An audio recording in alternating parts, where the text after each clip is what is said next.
Muy bien, vamos a sentar en este video algunos conceptos para darle forma al tema. Primero, ya resolvieron su libro, ya vieron que no todas las sucesiones tienen una forma lineal.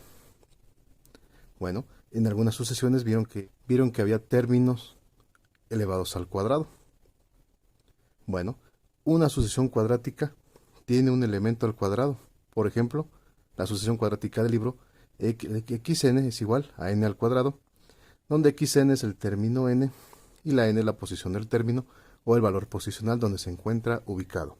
Entonces, la fórmula general sería xn igual a n al cuadrado. Si queremos encontrar un valor para esa sucesión cuadrática, obviamente nada más hay que sustituir la posición, en este caso el 2 o el 152, para encontrar cada uno de estos términos. Entonces 2 al cuadrado, 2 por 2 son 4.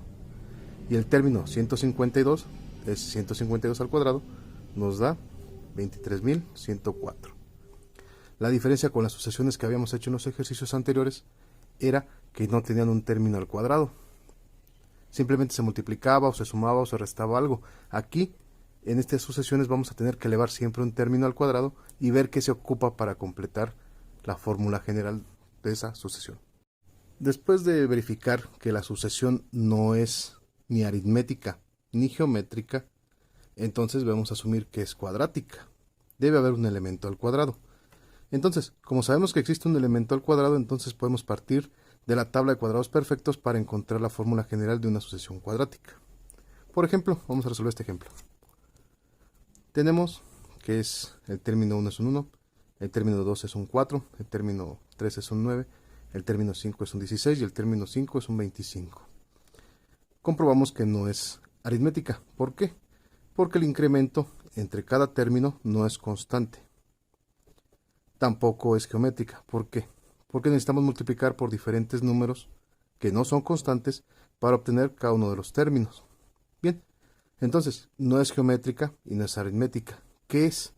Si observamos, aquí tengo la tabla de cuadrados perfectos.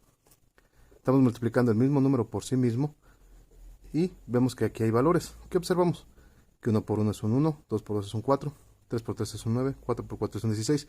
Son los mismos elementos que están en esta sucesión. Por lo tanto, la fórmula general para esta sucesión sería el término xn es igual a la posición al cuadrado. Recuerden que la n significa el valor posicional o donde se encuentra ubicado cada término. Vamos a resolver este otro ejemplo. Aquí tenemos los términos, los primeros 5 términos para esta sucesión. x1 vale 2, x2 vale 5, x3 vale 10, x4 vale 17 y x5 vale 25. Bien, no es aritmética. ¿Por qué? Porque los incrementos entre cada término son diferentes. No es geométrica, porque necesitamos multiplicar por diferentes números para obtener cada uno de estos términos. Entonces, suponemos que existe un término cuadrático n al cuadrado en esta sucesión. Entonces, ¿qué nos falta para obtener esa xn, para encontrar esa fórmula general? Observamos, hacemos nuestra tablita, ¿no? Así como en los anteriores ejemplos encontrábamos una diferencia que multiplicábamos por la posición n, aquí vamos a tomar ese n al cuadrado como punto de partida. Sabemos que la posición al cuadrado es 1, 4, 9 y 16 para los primeros 4 términos. Bien, ¿qué nos faltaría para que ese primer término que es igual a 1 se convierta en un 2? Pues hay que sumarle un 1 y ya nos da el 2. ¿Qué hay que hacer para que el segundo término que vale 4 se transforme en un 5? También hay que sumarle un 1. Por lo tanto nos da ese 5. Para el tercero y el cuarto término también tenemos que sumarle un 1 para que nos dé el resultado de la sucesión que tenemos aquí arriba. Por lo tanto, la fórmula general para cualquier término, xn, es la n al cuadrado más un 1.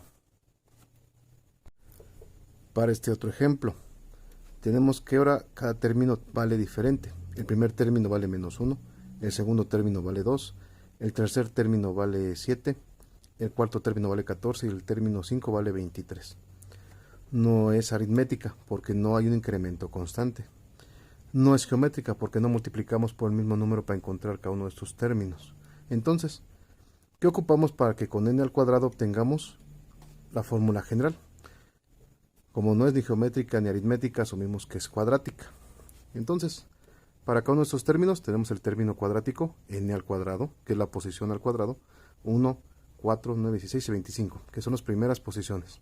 ¿Qué necesitamos para que esta primera posición, que vale 1, se transforme en un menos 1? Hay que restarle menos 2. La segunda posición, tenemos un 4. ¿Qué necesitamos para que se transforme en un 2? Hay que restarle 2 también. La tercera posición, que vale un 9. ¿Qué necesitamos para que se transforme en este 7? Hay que restarle 2. Si observamos, ya hay un valor constante que podemos restar siempre. Entonces, la fórmula general para esta sucesión es el término xn es igual a n al cuadrado menos 2. La siguiente parte sería, ya que conocemos la fórmula general de una sucesión cuadrática, ahora podemos encontrar el valor del término en cualquier posición. Por ejemplo, obtener el valor de la xn para cuando n vale 2, n vale 15 y n vale 585. ¿Sí? Tenemos diferentes posiciones de la n. Ya tenemos nuestra fórmula general, xn igual n al cuadrado más 1. Lo que hay que hacer nada más es sustituir esa posición n en la fórmula.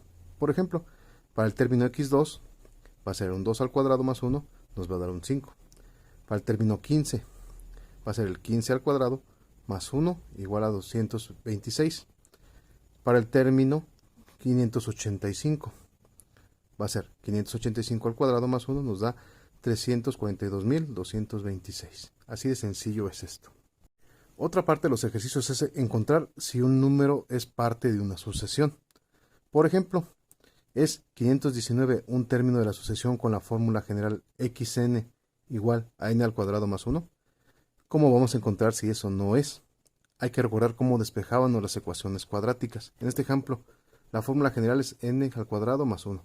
Entonces, sabemos que n al cuadrado más 1 tiene que dar 519. Entonces, hay que despejar esa n. Primero pasamos este 1, para acá lo pasamos restando. Nos queda 518, que es igual a n al cuadrado. Entonces, para eliminar ese cuadrado, sacamos la raíz cuadrada del número y nos va a dar 22.75. Por lo tanto, como n igual a 22.75 tiene decimales, ese 519 no forma parte de la sucesión. Recordemos que la n siempre tiene que tener un valor entero. Aquí tenemos otro ejemplo. ¿Es 3365 un término de la sucesión con la fórmula general xn igual a n al cuadrado más 1? Bueno, de la misma manera que el anterior, hay que despejar esa n. Sabemos que n al cuadrado más 1 debería de dar 3365. Hay que despejar esa n. Este 1 lo pasamos para acá restando. Nos queda que la n al cuadrado es igual a 3364. Para eliminar este cuadrado sacamos la raíz cuadrada de este número y nos queda que vale 58. Por lo tanto, n igual a 58 es un entero. 3365 si es un término de la sucesión, es el término x58 de la sucesión. Como tarea para hoy. Número 1. Hacer un mapa mental con el concepto de sucesión cuadráticas que expliqué en este video. Y segundo, inventar un ejemplo para cada uno de los ejercicios que expliqué aquí. Entonces, un ejemplo de obtener una fórmula cuadrática general de una sucesión, obtener 3 términos de una sucesión cuadrática y averiguar si 3 números son términos de una sucesión cuadrática. Tienen que inventar un ejercicio de cada uno y enviar su